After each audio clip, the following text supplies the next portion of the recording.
Sir सामने देखिए एकदम सेंटर में।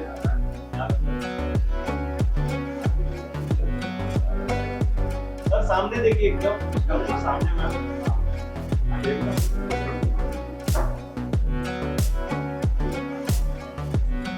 थोड़ा सा बुक ऊपर हल्का सा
कवि के मतलब इन रचनाओं के बारे में कुछ बोलूं, पर ये मेरा सौभाग्य रहा है कि इनके रचनाओं में मैं भी एक इंटेग्रल पार्ट रही हूँ, क्योंकि इन्होंने एक बहुत खूबसूरत डांस बैले बनाया है जिसका नाम है वृंदावन।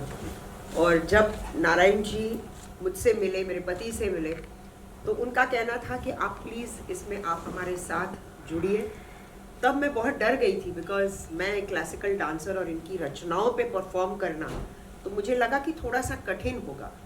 बट इनकी जो कविताएं हैं या रचनाएं हैं वो इतने सिंपल फॉर्म में है कि जब एज एन डांसर जब मैं परफॉर्म कर रही थी तो मुझे ऐसा लगा कि मैं इनकी रचनाओं के ज़रिए एज ए डांसर ट्रैवल कर रही थी। इन्होंने एक अलग सी दुनिया बना दी और उस दुनिया के अंदर मैं भी चली गई, क्योंकि एज ए डांसर जब तक आप उस दुनिया को ओन नहीं करोगे, आप जब तक उसका एक हिस्सा नहीं बनोगे, आप 100% अपना परफॉर्मेंस नहीं दे सकते।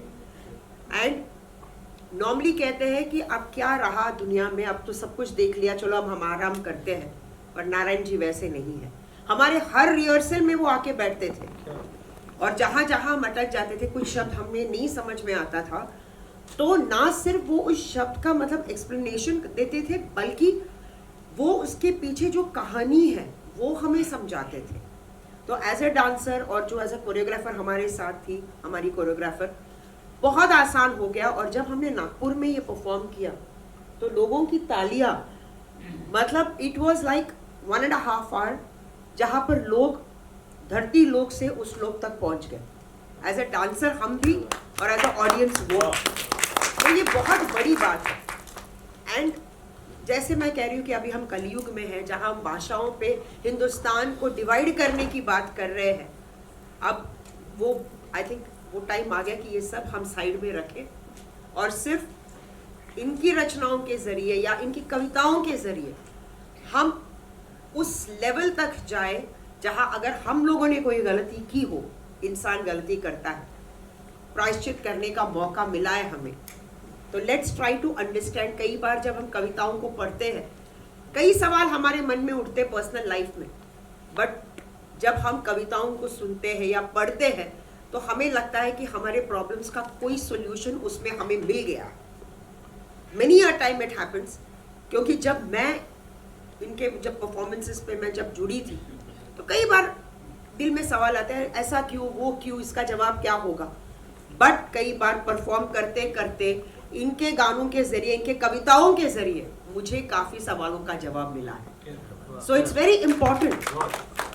सो इट इज़ अ कमिटमेंट। अब इनकी इतनी रचनाएं बाहर आ रही है, I think we all should, many singers हैं नारायण सर, इतने यंग सिंगर्स हैं जो आपकी इन रचनाओं को, इन कविताओं को गाना चाहते हैं। और ये मैं भी चाहती हूँ कि आपके जितने भी गाने हैं, जितना मैं उसमें परफॉर्म कर सकूँ, वो मेरे लिए सौभाग्य की बात हो। So thank you so much ये अपॉर्चुनिटी मुझे देने के लिए, और मुझे बहुत अच्छा लगा। आई नो मैं ज़रा शूटिंग से आई हूँ और शूटिंग पे वापस जाना है, बट नेवरदलेस अगर आज मैं यहाँ नहीं आती तो मैं मिस करती। Thank you so much Narayan sir, thank you to everyone, thank you. शरणम शरणम मम मम श्री कृष्ण श्री कृष्ण शरणम शरणम मम मम। हरे नाम केवल हरे नाम केवल नास्ति हो गतिरन्यथा। भगवान श्री कृष्ण के नाम के अतिरिक्त संसार में कुछ भी नहीं है। पूरा विश्व जानता है श्रीमद् भगवद गीता हमारे आदरणीय प्रधानमंत्री पूरे विश्व को संदेश देने के लिए देश के सारे प्रमुखों को श्रीमद् भगवद गीता ही केंद्रित है। सर्वाकर्षण सभी गुणों से संपन्न भगवान श्री कृष्ण हमारे आराध्य रहे हैं। 3 पीढ़ियों से हमारे घर में भगवान श्री कृष्ण की लीलाओं का हर समय कोई न कोई दृश्य होता रहा है। वो हमारे आंगन में खेलते रहे, हम भगवान श्री कृष्ण के आंगन में खेलते हैं। इस जीवन की सार्थकता यही रही है कि संभवतः मेरे मन में कभी एक भाव आया था और इस दिशा में काफ़ी आगे बढ़ गया था कि मैं भारत का प्रधानमंत्री बनूंगा और देश से भिक्षावृत्ति का एक ऐसी योजना है जो शायद अब संभावित होगी हमारे जीवन में नहीं पर आने वाली पीढ़ी में।